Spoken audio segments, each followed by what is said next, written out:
Brownie, naturally, who was behind me on the rope and having a terrible time, had a bad headache, but of course he wanted to get to the top. And so we got him to the top.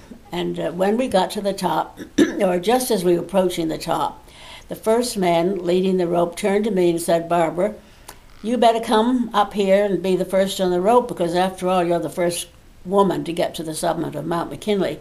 And I said, "Well, who cares a rip? I don't care. I'm perfectly happy number 2 here." But he said, "No, no, you got to get up here and be the first one to step on the top."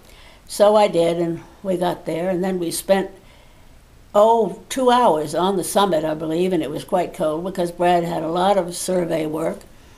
And I spent most of the time studying the view, and aside from that, trying to keep warm, jumping up and down so that I wouldn't freeze my hands or my feet.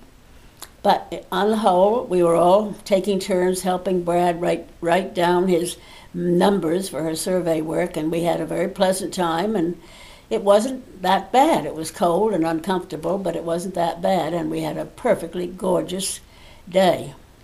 And did you realize that you had done something special, being the first woman up there? Did you feel like you had accomplished something? I didn't pay much attention at the time. I was just so glad to get there and know that I didn't cause any trouble and that I'd gotten there safely.